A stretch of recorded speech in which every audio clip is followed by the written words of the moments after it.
tuning in or post the link on Facebook. So don't worry if people have their phones out. Hopefully that's what they're doing and not doing Sudoku online or something.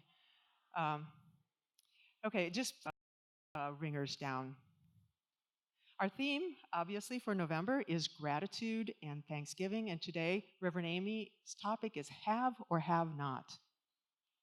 So when I was thinking about this topic and how I connect to it, the experience is like for me and how I've worked on this is I found this quote by Einstein. I'm sure you're familiar with it. There are only two ways to live your life. One is as though nothing is a miracle. The other as though everything is a miracle.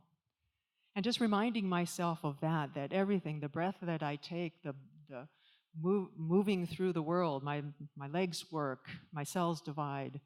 I really like my boots. I'm grateful for my boots. So it just keeps me in gratitude to think that it's all a miracle. So I'm excited to see and to hear how Reverend Aimee brings this topic forward for us today.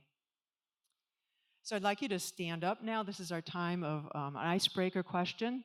So just share with your neighbor. If you see someone you don't know, maybe talk to that person. And it's, what are you grateful for today?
Hi, Livestreamers. I hope you're doing well at home today. I hope you remember to change your clocks. It's so nice to have an extra hour. Say what? Yeah, I'm okay. Thank you. I think I'm okay. I'll grab it if I need it. Thanks, Judy. So just coming back together now, coming back into the room. Everybody's enjoying each other too much. It's the mark of a really great community when we don't want to come back to center and we want to just keep talking to each other. That's beautiful. I'm so glad about that. So thank you all for being here. I'm John. I'm going to do our prayer and meditation. So this is your time. I just invite you to take this next few minutes. I'll take the entire service, but certainly this next few minutes and intentionally just connect with your heart. Connect with that power for good that lives within each of us. I'm going to do a reading from Eckhart Tolle, New Earth, Awakening to Your Life's Purpose. So please take in these words. If the thought of lack, whether it be money, recognition, or love, has become part of who you think you are, you will always experience lack. Rather than acknowledge the good that is already in your life, all you see is lack. Acknowledging the good that is already in your life is the foundation for all abundance. The fact is, whatever you think the world is withholding from you, you are withholding from the world. You are withholding it because deep down you think that you are small and you have nothing to give. Try this for a couple of weeks and see how it changes your reality. Whatever you think people are withholding from you, praise, appreciation, assistance, loving care, and so on, give it to them. You don't have it? Just act as if you had it, and it will come. Then, soon after you start giving, you will start receiving. You cannot receive what you don't give. Outflow determines inflow. Whatever you think the world is withholding from you, you already have. But unless you allow it to flow, you won't even know that you have it. This includes abundance. The law that outflow determines inflow is expressed by Jesus in this powerful image. Give, and it will be given to you, good measure, pressed down, shaken together, running over, and it will be put into your lap. So those words of abundance, affirming thoughts. Let's just move into a time of meditation. Just invite you to close your eyes if you're comfortable doing that, and just taking a breath and becoming focused on the breath. Allowing the human mind to focus on the breath frees the mind to be having this meditative experience to connect with that power for good that is within. And so I just invite that now.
What a blessing it is to sit in the silence together. Just continuing that connection, just say these words of blessing, just recognizing that it's really just love, love present here and now, that love is expressing as all that is. Love is the all that is, the Alpha and the Omega, the eternal and the infinite. Knowing that truth, I know that I am one with it. I am one with love. I am one with this beautiful, bountiful truth, this thing that I choose to call God. You can use whatever word you want. And just knowing my oneness with this, I am able to see and know the oneness of each and every single person here, each and every single person on live stream, each and every single person watching this as a recording, just knowing and affirming their oneness with this thing called God, this thing called love, ever and eternal, infinite and true, present. And so, from this place of recognition and knowing, I just say a blessing upon our time together today, and just stepping into a deeper understanding of this idea of giving and receiving, moving into a space of gratitude, knowing that wherever I am, God is and all is well, that love is present, love is active, that I am loved, and knowing that I am loved, I know that it is true for each person here, that each person here, as they move through every situation and circumstance, absolutely held in love. There is nothing else to do but simply receive and be grateful. Say a blessing upon our own Reverend Aimee as she speaks her truth and speaks her words of upliftment and wisdom today, just knowing that she speaks from a place of love, and that those words are effective and powerful and creating a shift and an invitation for transformation for each of us. Just saying a blessing upon all the hearts and hands who make the service possible, knowing in their service they are expressing their truth, their love for this community, just knowing that all of this is unfolding in the right and perfect way. So grateful for all that is unfolding. And so, with those words, I simply say, and so it is. Amen. And speaking of grateful, here comes the most beautiful woman to sing.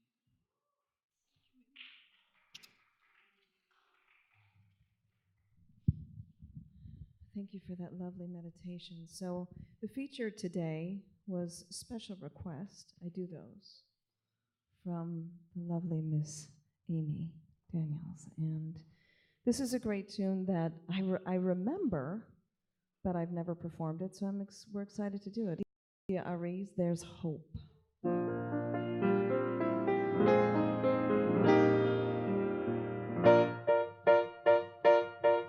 There's hope, there's hope, hey.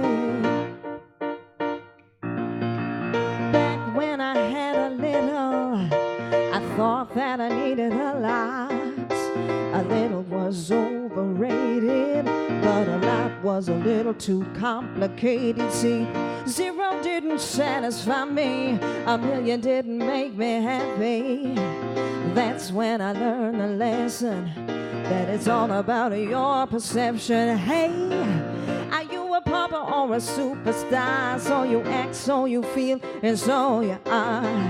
It's not about the size of your, it's about the size of the faith in your heart. There's hope. It doesn't cost a thing to smile. You don't have to pay to laugh. You better thank God for that. Oh, there's hope. It doesn't cost a thing to smile. You don't have to pay to laugh. Said you better thank God for that. Yeah. Off in the back country of Brazil, I met a young brother that made me feel that I could accomplish anything. You see, just like me, he wanted to sing. He had no windows and no doors. He lived a simple life and was extremely poor. On top of all that, he had no eyesight, but that didn't keep him from seeing the light. He said, "What's it like in the USA?" And all I did was complain. He said, "Living here is paradise." He taught me paradise is in your mind. You know that there's hope. It doesn't cost a thing to smile. You don't have to pay to laugh. Said you better thank God for that. Don't you know there's hope? It doesn't cost a thing to smile. You don't have to pay to laugh. Said you better thank God for that. I said there's hope every time I turn on the TV. Somebody's acting so crazy. If you let it, it'll drive you crazy. But I'm taking back my power today. There's some gas prices, they'll keep on rising, and the government will keep on lying. But you know we gotta keep on surviving, 'cause living our truth is the best we can do when there's hope. What? It doesn't cost a thing to smile. You don't have to pay to laugh. Said you better thank God for that. That's right. There's hope. It doesn't cost a thing to smile. You don't have to pay to laugh. Oh, you better thank God for that. Yeah. There's hope.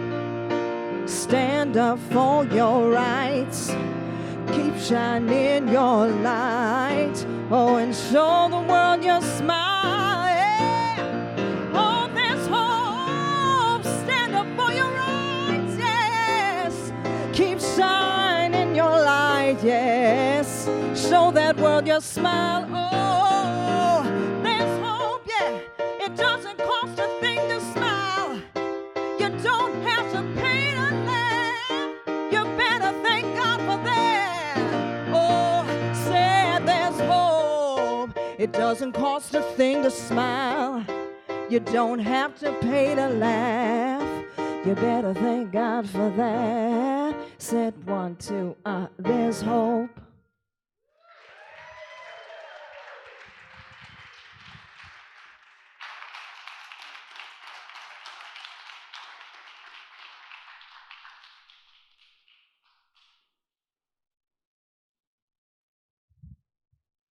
That was amazing, wasn't it? Love that song. So I just feel a lot of gratitude in my heart this morning. I just want to say I feel like Cityside has had a great weekend. We had a beautiful fundraiser on Friday night, and both driving there and driving here this morning, I was thinking about how generous this community is. And things just happen. Like we were running a little late, setting up this morning, and somehow it just all came together because people just stepped up and helped. And that is the experience that I have here all the time. So I just want to say how grateful I am for that before we dive into the talk. So I'm going to start with a little story. So one day, a father of a very wealthy family took his son out in the country because he wanted to show him how poor people lived. And they drove out. They spent a couple days and nights on a farm of what would be considered a very poor family. And on the return trip to their home, the father said to the son, "How was the trip?" And the son said, "It was great, Dad." And his father said, "Did you see how poor people lived?" And the son said, "Oh, yeah." And the father said, "Tell me what you learned." And the son said, "I saw that we have one dog, they had 4. We have a pool that reaches to the middle of our garden. They have a creek that goes on endlessly. We have imported lanterns in our garden, and they have the stars at night. We have a small piece of land to live on, and they have fields that go beyond our sight. We have servants who serve us, but they serve others. We buy our food, but they grow theirs. We have walls all around our property to protect us. They have friends to protect them." The boy's dad was speechless. And then the son said, "Thanks, Dad, for showing me how poor we are." I love that story because it's about perspective, isn't it? And that's what Tiffany just sang to us about. It's all about your perceptions, your perspective. So you act, so you feel, so you are. So it's really all in our mind. So let me ask you, what land do you live in? Do you live in the land of have or have not?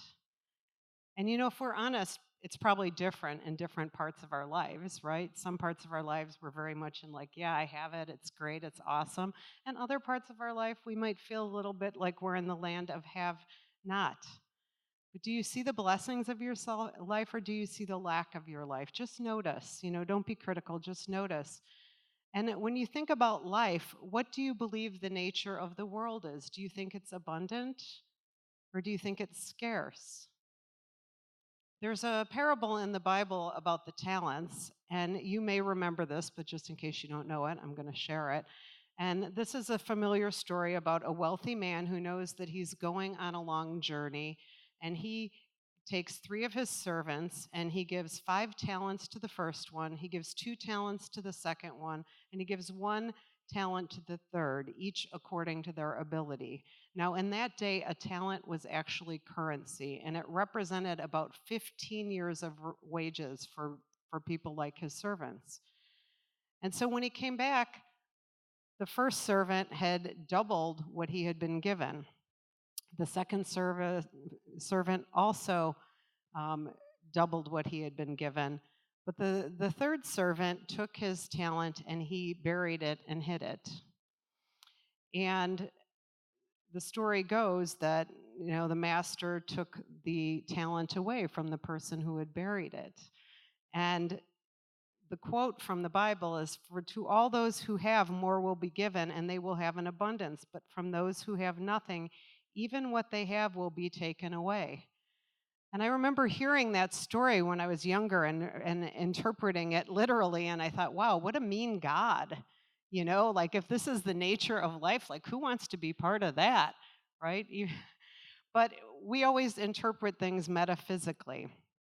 And so metaphysically, a talent represents your consciousness. So the first servant had a higher level of consciousness, and he moved through his life from that place. He knew that the universe was creative, and he moved through his life from that place of seeing what was present.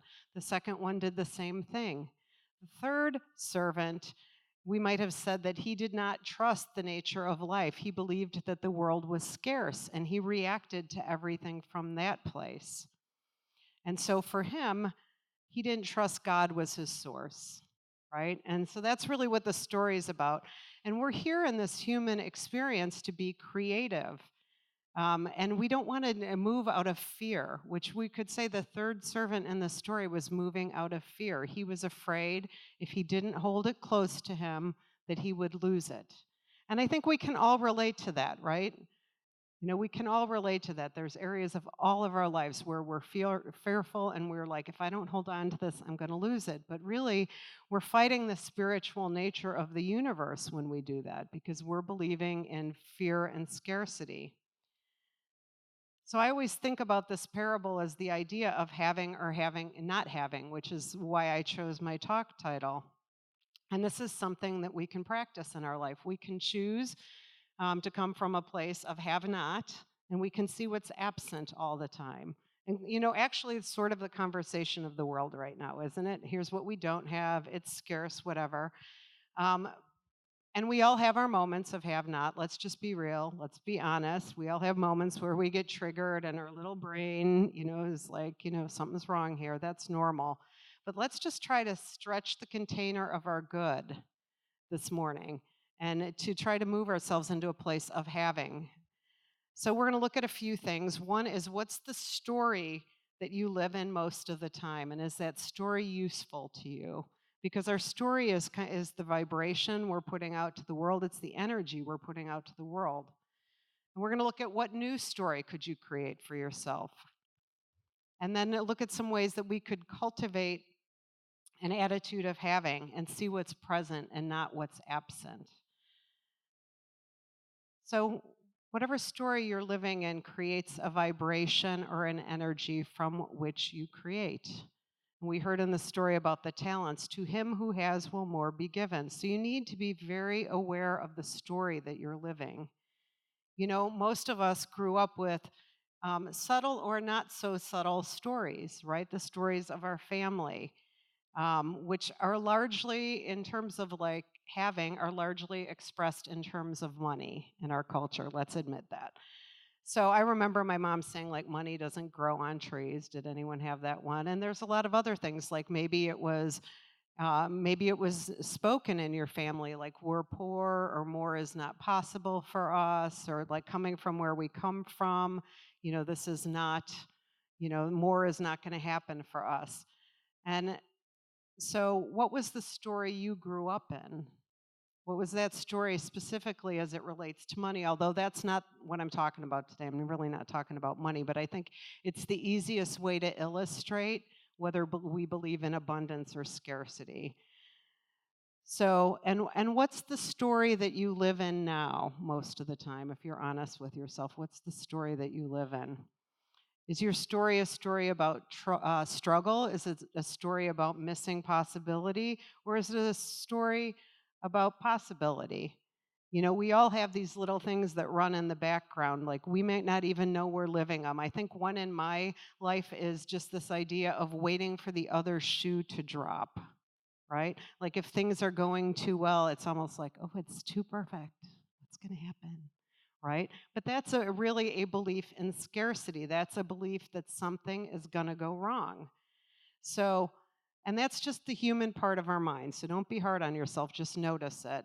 But we create stories and we live the stories we create or the stories we inherit until we become aware of them. And our job is to bring them into our conscious awareness. So there's a wonderful book called The Trance of Scarcity by Victoria Castle. And she says in this, imagine that when you moved into your first apartment, you inherited a rug that had been in your family for years. And since that day, you've brought it with you every place you've lived for the last 20 years. The rug is so familiar that you don't really even see it anymore. It's not really part of the decor, it's just sort of there in your surroundings. One day you move into a house that's full of light and you realize how worn out this rug is. And it doesn't look good anymore. So you put it out in your recycling. And then you go buy a new rug that really matches what you want to have in your life now. And this rug is nice and it's thick and you walk on it and it feels great. And when you first have it, though, you might even trip on it a little bit because it's so much thicker than what you're used to. But you feel good every time you look at the rug. And so that's upgrading. So this rug is a great representation of like an upgrade in your life, right? And we can upgrade our stories. You know, so often in New Thought, we think, well, I can just affirm my way out of whatever's happening, right? But until we believe, you know, whenever we believe that something is true, it's hard to affirm our way out of it, isn't it? If we're so committed to something as being true. So we just need to recognize that sometimes what we're needing to shift is our story, right? And there's lots of stories we could choose for ourselves. Think of it like a buffet you go into, or a cafeteria you go into. There's lots of stories you could choose for your life. And I think the most important question to ask is the story useful? You know, whatever story you're telling about yourself or your life, like, is it useful? You know, and does it support what I care about and what matters to me in my life? Does it support what I want to create with my life? And if it doesn't, what else could you try on? But a lot of us live in stories that are impoverishing to us. So I'm just going to share a couple of them. I'm never going to be good enough. Anybody have that one? Life is unfair. If I have this, other people won't have it. You have to work hard for everything you get. I have to admit, I still have that one. I'm only valuable when I'm producing something. We were talking about this in class the other night. There's not enough time. It's too late. I'm too old. Go on and on. We all have a little story that we can live in. So anyone spot yourself? So what would be a more empowering story? You know, Victoria talks about trying on different stories until we find one that feels better. And I like to think of this like, let's be playful with this. We don't have to be so serious all the time. Like, what if you were just playful? You know, given what I care about, is this story useful? And if it's not, like, what other story could I put on, right? Instead of this one. She gives the example in the book, like, let's say you had a story, I don't deserve a great life. And so if you have that story, you might feel guilty, and that might lead you to take care of everybody else but yourself, right? I think a lot of people probably relate to that. And then what happens then? Then you're exhausted. You don't feel good in your body. And you're just living from a place that doesn't feel very empowered.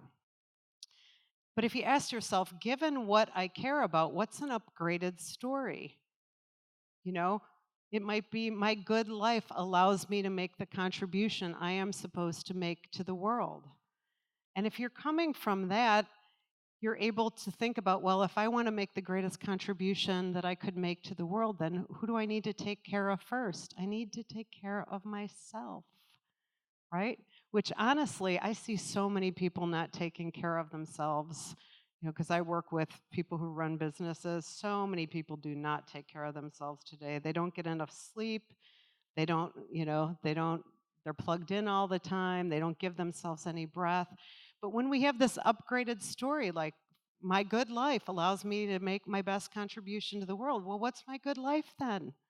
You know, what are the practices that support me in living this good life?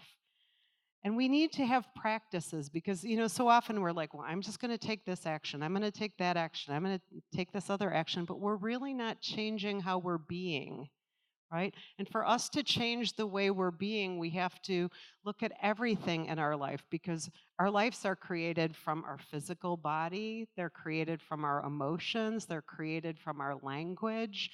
And so for us to shift and to try on a new way of being, we really need to have a practice. That's why we suggest that you meditate and pray. It's a practice, right? And I try to get up every day and meditate. It's one of the first things I do. Some days it's 5 minutes, just to be honest. Some days it's a half an hour, but it's a practice. And so, like, just staying with this example, if you were not taking care of your physical body, maybe the practice would be like, I'm going to start getting enough sleep. I'm going to eat better. I'm going to make my health a priority.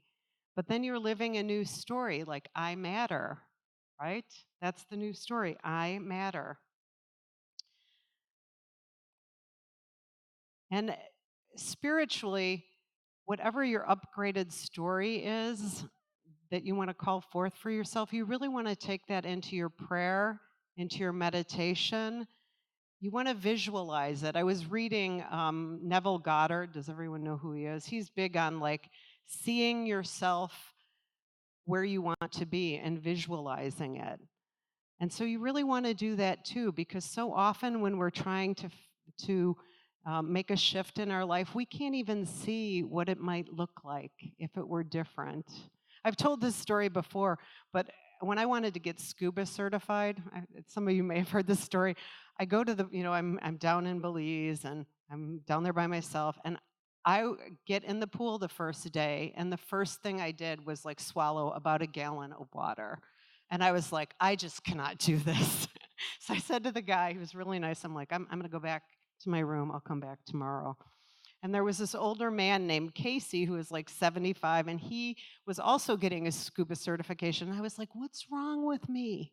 Like, here's this guy, he's 75. He just lost his wife of 52 years, and I'm like a big baby who sucked in a little bit of water and can't do it. But I went back to my room and I'm like, I am going to visualize this until I can do it. And so I would just imagine myself take the mask off, do not breathe when you are underwater without a mask on. you know but I say this, it's funny now, but we can do this in other parts of our lives too, right? If you're calling forth more health and wholeness, could you see yourself that way? If you're calling forth more prosperity, could you see yourself that way? Whatever that story is you're upgrading to, how could you visualize yourself in that story? We really also want to cultivate an attitude of having, not having. We really want to see what's present. Many people do have a gratitude practice, but the truth is sometimes we actually go to sleep about what's actually present, don't we? Because we take it for granted. And abundance, sufficiency, pick whatever word you like, it's a personal thing. It's not about the outside, it's about the inside. But you can choose to be happy with what's present, or you can choose to be unhappy with what's present. That's a choice. And you're the chooser of your focus. And that's the good news, and that's the bad news. About 5 years ago, I was dating someone, and when we broke up, he said to me, "You are the least grateful person that I know."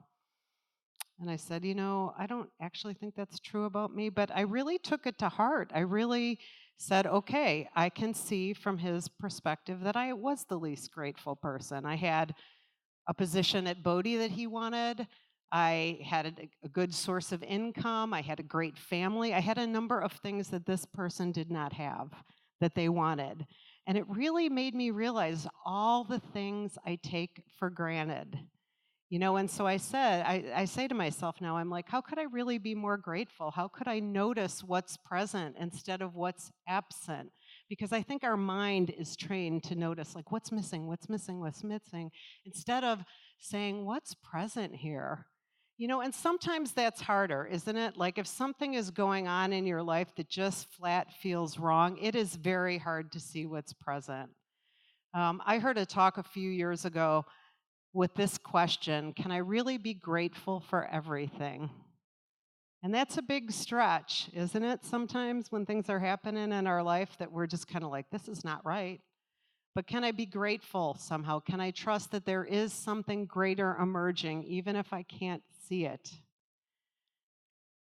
So spiritually, and the other thing I want to say too is I want to just say one thing about the ego. Our ego is never satisfied. Our ego really lives in the land of, I want more, and I'm not okay if there's not more coming in, and I'm not okay if this doesn't look better than what I think was present in the past. Does anyone relate to this?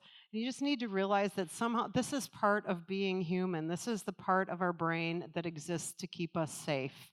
And so when that comes up for you, I think just to spiritually reassure yourself, right? Like that outside stuff, it does not define me. It does not, my worth doesn't come from that. My worth comes from the inside. That's why we come together in community to remind ourselves that, like, we're not playing by that set of rules. We're playing by the set of rules that the inner life is what matters.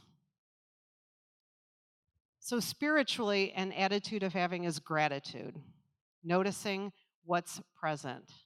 And when we pray, we have the gratitude step in affirmative prayer, and that step is knowing that it's already done. And that is actually what Jesus did. He prayed as if it was already done. It's an affirmative practice. It's a generative practice.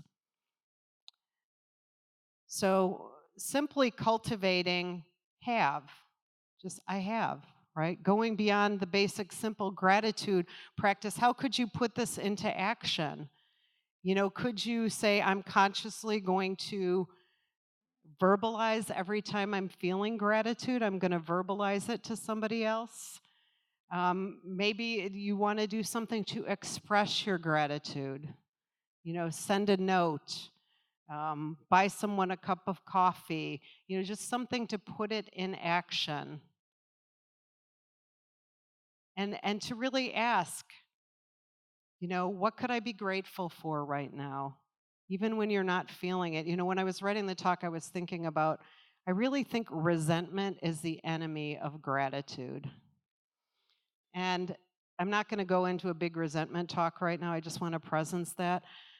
But next time you feel resentful, just notice you're not in gratitude. Notice that you've put your power in the hands of someone else because you think they have your good. Right? And that is not relying on God as your source. That's not an empowered story. So we just really want to set that aside. But we also have to let go of our sense of struggle. We're a culture that believes in struggle, at least I think we are. Or many of us grew up in believing that we had to struggle. And sometimes we're attached to it. Sometimes it's the conversation of our lives. Sometimes it's the conversation of our families. What's wrong? What are you struggling with? Whatever.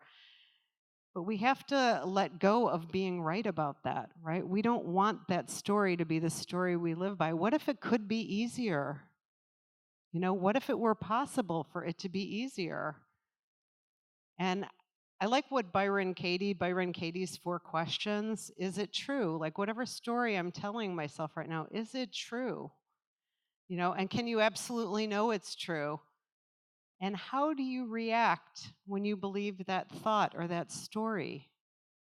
And who would you be without that thought or that story?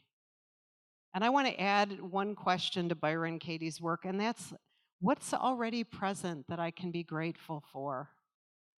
Even if you feel like, wow, you're not in a good place right now, what could I be grateful for right now? I remember when I got divorced, I really didn't have anything at all. And I had a friend who gave me a chair and she gave me some dishes. And I forget what else she gave me because it's been many years. But I was just like, wow. That meant so much to me because I didn't have any things. I didn't take any things with me when I left. Right? And even though I moved into a little tiny place, I was so grateful that my friend was kind to me. And I always think about that too. Like, if I know someone and I have something they don't have, like I have a friend who lost everything. Do you remember in Brooklyn a while ago when it flooded, a lot of it flooded? I can't remember the name of the storm. But anyway, he literally lost his entire apartment. And I had some furniture I didn't need. I lived on the East Coast then. And I was just like, I am going to give this in honor of my friend who did this for me when I didn't have anything. And so just really noticing, how can I be grateful right now? And how could you let your life be an expression of that gratitude? How could you offer this to others?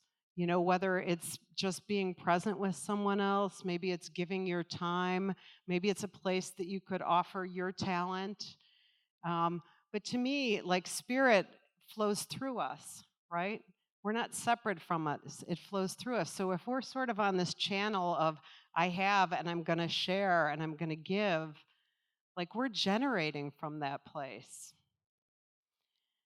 And really, it's like the story of the talents. Our consciousness is a choice. So we decide what story we're going to live in. We can move from abundance and sufficiency. And so if we're moving from this place, where can we give our gift? And where can we give our gift from a place of trusting that there's enough? That's really the big thing, trusting that we are going to be sourced and we are going to be supplied. And that's probably one of the hardest things on the spiritual journey, isn't it? Just trusting that I'm going to have what I need. It may not look exactly the way I think it's going to look, but there is a greater source and supply that is happening here, and I can draw on that. So, in the reading that John shared by Eckhart Tolle, he says, whatever you think people are withholding from you, give it to them. You cannot receive what you don't give. Abundance comes only to those who already have. Both abundance and scarcity are inner states that manifest your reality. Going back to the story of the talents, for to the one who has, more will be given, and from the one who has not, even what he has will be taken away. So what is the thing that you want to give to the world that you think is lacking for you right now? What is that gift that you can offer? I just really want to challenge you for that. We were driving home from the concert on Friday night. I was talking to my partner about New Thought and how people can sometimes become very focused on themselves in New Thought because it's all about what's in your consciousness, right? And we were talking about, like, what's the gift that you could give from this teaching, because you have this awareness. So I really want to challenge everyone in that. Where would you give from if you really had a strong faith? And I want to close with a story, and it's an important story about someone I believe is a true hero in our country's history, and that is Harriet Tubman. And there is a movie about her now, and I want to encourage everyone to go see this movie because she was a badass.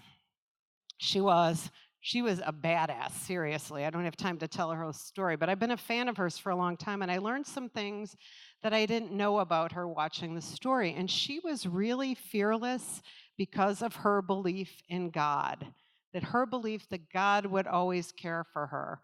And she was a great example of what Eckhart Tolle was talking about.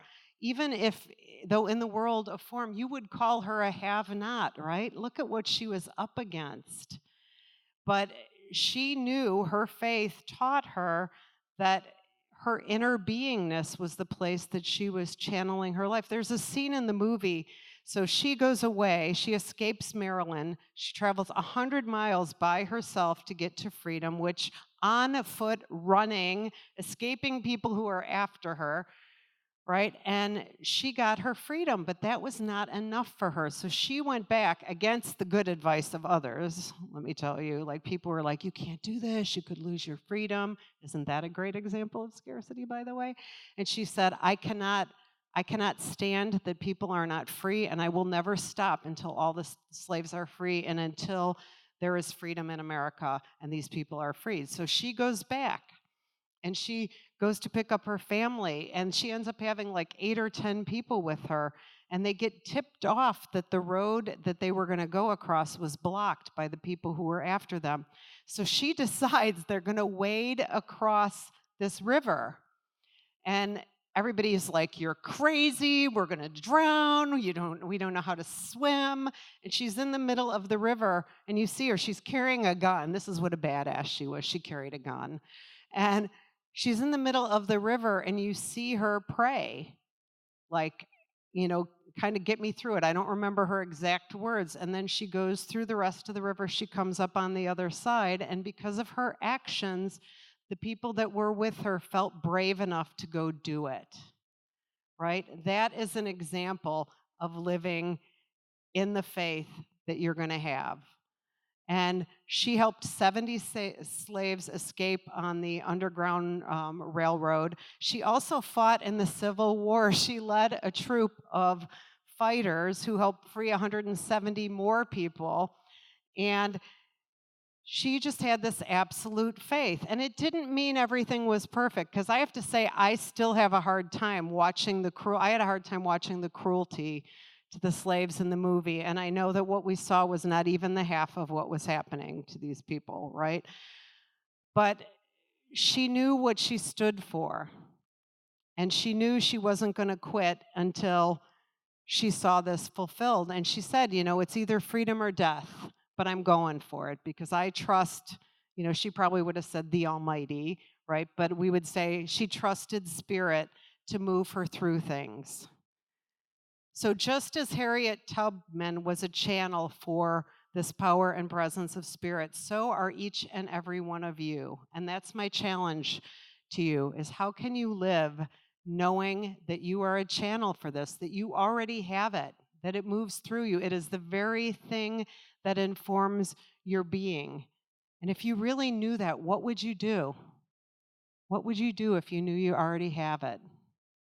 That's my challenge for you. I think it's time to pray. You guys coming back up?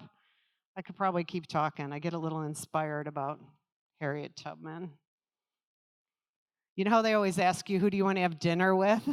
She's at the top of my list.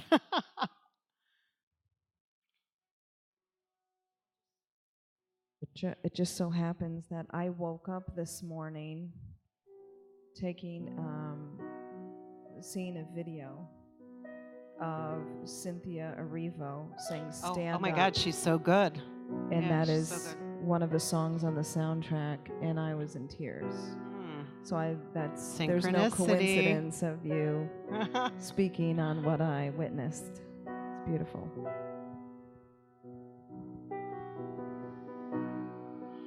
In gratitude,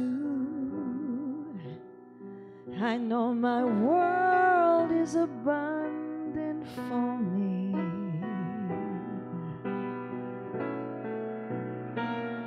And what I feel, I know, in all that I can give to you. So in this moment, I am just knowing the presence and power of Spirit as the very truth of the life of each and every person in this room, each and every person on the live stream, this creative power, this creative presence, this creative possibility of life, expressing abundantly in, as in, through all things. Expressing through me, expressing through each and every person here. This power, this presence, this love, this goodness, this possibility of Spirit. And so from this place of oneness, I just know the truth that we live in a world where we already have. That have not is an old story that needs to be complete. And I know and declare that that story is complete for each person that is hearing my words right now. I just know that we live in an abundant universe that knows what it is doing. That possibility is the truth of our being. And I just know and claim that we create and move from a new story for ourselves, both to create our own lives, but also in service of those around us. I just know that Spirit has the highest idea for the lives of each person in this room, and I just know that that is what we are claiming and calling forth now by the power of this word. And I claim and call this forth for the world right now, especially for the United States, just knowing that there is a higher idea that is seeking to come forth. And I know that, and I claim that now. Just knowing that a world that does work for everyone is possible, and that is what I'm declaring today, and knowing the truth. And I know the important role that we all play in that. And so I just affirm that we are ready, we are available, we are willing to bring forth a higher possibility for ourselves and for the world. I'm so grateful for this. And with so much gratitude, I simply say, and so it is. Amen. And so it is.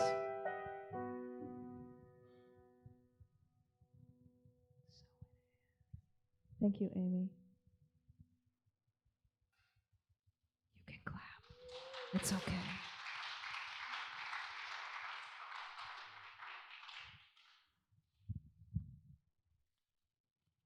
remember where they are. All right, this is our time of giving. So Cityside is a community-supported organization, and each week we practice conscious giving to support Cityside in creating the space and experience of coming together in community.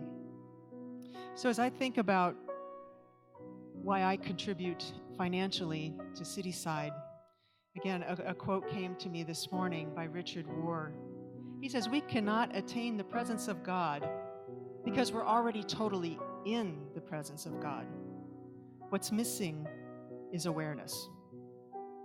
And so Cityside for me is where I am reminded of the presence of God, that I bring my awareness to it, because this place helps me to do that.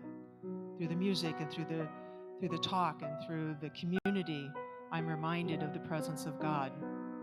And so it's joy to then contribute to this place that helps me to do that. And so whatever your reasons are for giving, we certainly appreciate your financial support, because everything you see here, the space that we rent and the music and the food and just all that we do is community supported. So we really appreciate your help.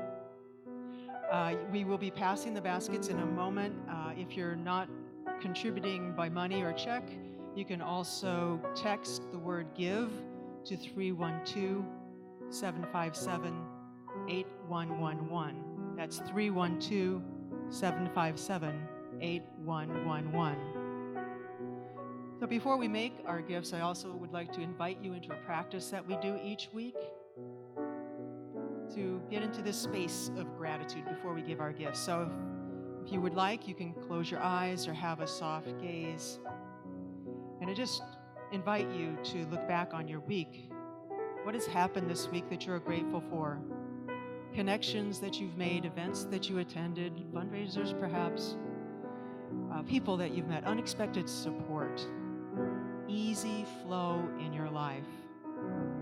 And so just pay attention to that.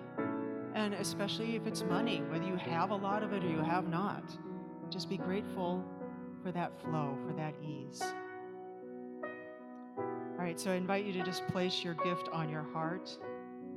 And we're going to say our gratitude affirmation that is on the handout. So today together we say, "Divine love through me blesses and multiplies all that I have, all that I give, all that I receive, and all that I am."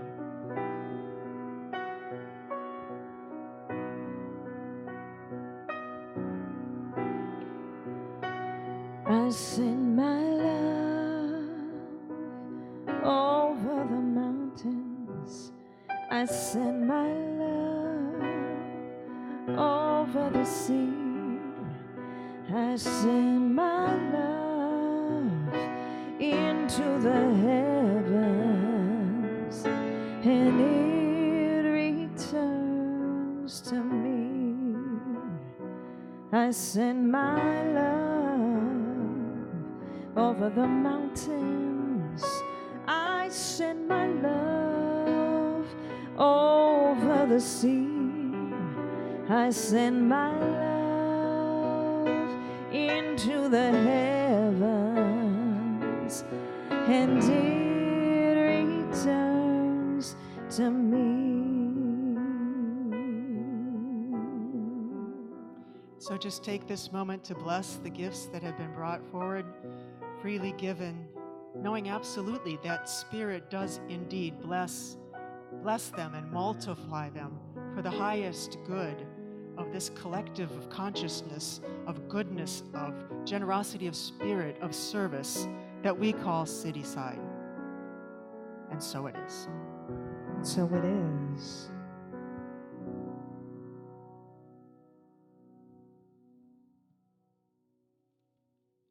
So we have some announcements for the week. I want to begin by just, again, thanking all of the people who come together every week to make this all possible. Certainly want to thank Greg and Tiffany for the wonderful music, for Dom and Keith and all the live stream and tech help.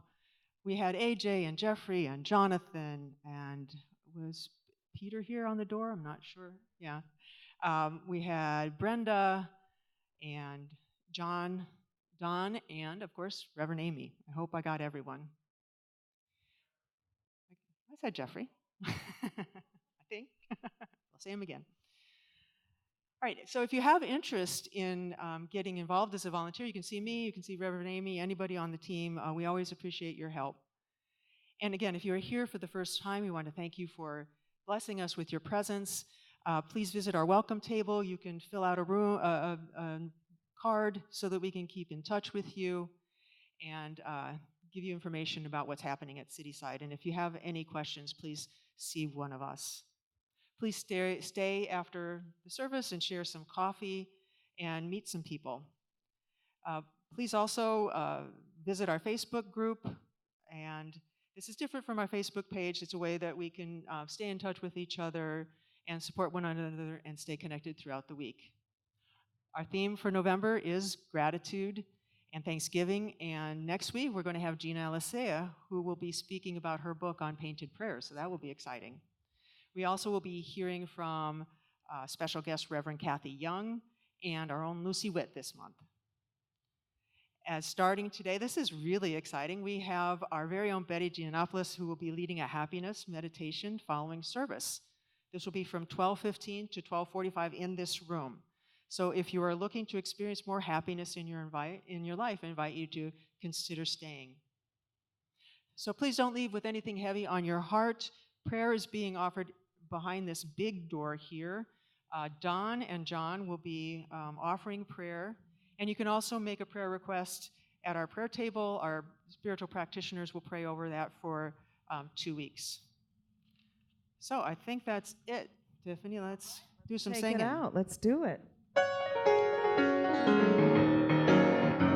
I think it's time to stand up, move your body, warm it up, cool it down, whatever needs to happen. You know this one. We're going to keep this all month. People, keep on learning. Soldiers, keep on warring. Soldiers, keep on warring. World, keep on turning. 'Cause it won't be too long. All right. Come on, y'all. I said powers, they keep on lying. Oh, while your people, they keep on dying. And that world keeps on, world keeps on turning. 'Cause it won't be too long.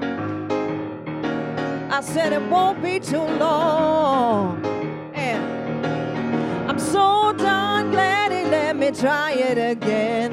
'Cause my last time on earth I lived a whole world of sin. I'm so glad that I know more than I knew then. Wanna keep on trying till I reach my highest ground.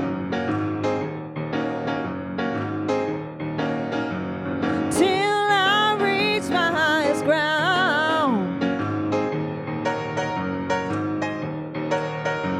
Till I reach my highest ground. Thank you, Greg Woods. Thank you, Aimee. Have a beautiful rest of your Sunday, everyone.